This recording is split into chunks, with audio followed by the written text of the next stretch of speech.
Hi everyone, my name is Hannah Wolf, and this is my audience member, my friend Jake, and he'll be filming today and helping me out. So you can go sit down. My presentation is on rape and sexual assault and the importance of educating our children in schools and at home. So my goal for this speech is I want to convey the importance of educating our youth on rape and sexual assault. Not only do I want people to understand the issue, but I also want people to take action and have an urgency about this issue. Every 2 minutes, an American is sexually abused or sexually assaulted or raped.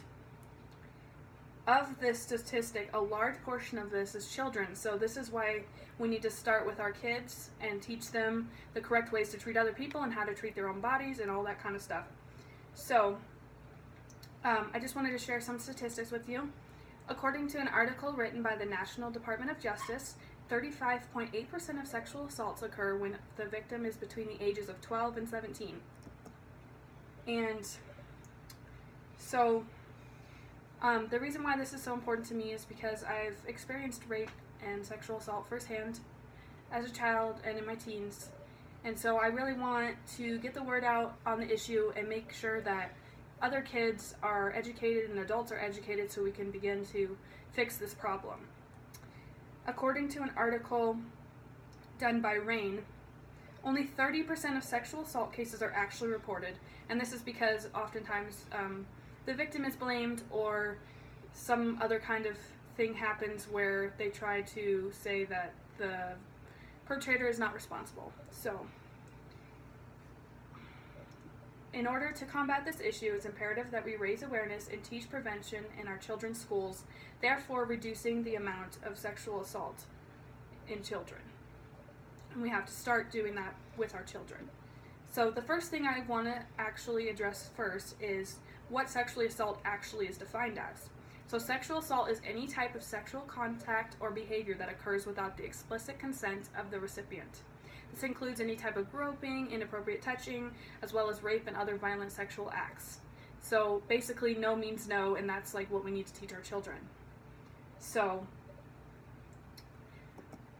one of the things that we can do to help teach our kids is to help them actually be aware of it, because a lot of kids aren't actually aware of the issues because a lot of parents don't want to talk about sex and all that kind of stuff with their kids because it's awkward. But if you don't talk to them about it, they're going to do it anyways. Kids are going to have sex no matter what. But you want to make sure not only are they safe, they're not getting pregnant, they're using protection, and they're not getting sexually assaulted or raped because they don't know what the signs are or how to help themselves in those kind of situations because they're embarrassed. So some of the ways that you can help your child, I got this information off an article from the Huffington Post. For children ages 1 to 5, it seems like you can't really teach them about sex and stuff like that and about their bodies, but you really can. You can teach them to ask permission and not just touch people whenever they feel like it. They have to ask if they want to give a hug. Help create empathy in your child for other kids. Teach your kids to help other kids in trouble. Teaching your kids words like no and stop are super important.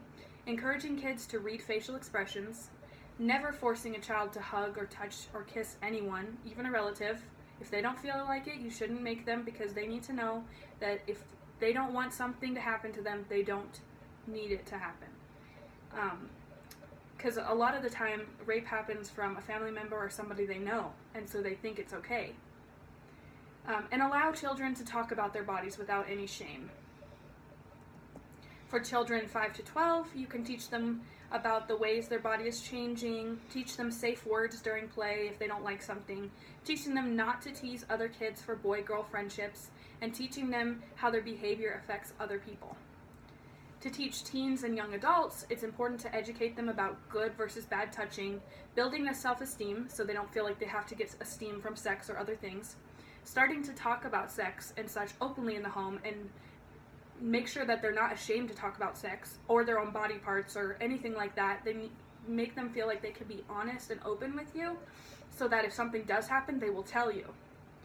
And talking to them about what can happen at parties and different social situations, and talking about sex and consent with teenagers is really important because that's when it mostly happens, is in teens. So In order to combat the issue, it's imperative that we raise awareness and teach prevention in our schools. We have to start with our children, or they're gonna grow up and they're gonna be the people either getting raped, or being the one to rape, is what I meant. In my this is my slideshow that I printed out. I just wanted to show you guys some of the statistics I was talking about right there.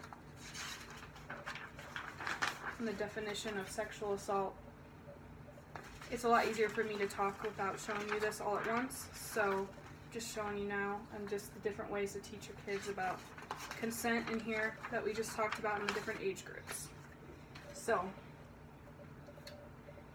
a lot of parents believe that if they don't talk about sex, nothing will happen. But by talking to your kids and telling them it's okay and what's not okay when it comes to their bodies and other kids' bodies, you're possibly preventing them from having something really terrible happen to them, such as sexual assault and rape.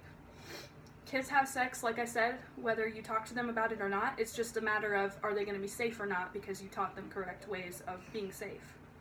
I had my daughter at 17 because my parents did not tell me about that stuff. Like, I really didn't know about safe sex. I didn't know much about contraception or anything like that. So, and I wouldn't take it back for the world, but those are the kind of things that could happen when you don't talk to your kids about those issues. So we need to educate our kids. It's very important on how to treat their bodies and other people's bodies, and teach them about sex and how everything works, what their body parts do, everything. As uncomfortable as it is, we can save our kids' lives by doing this. So thank you so much, everyone. I really appreciate you guys watching this. Bye.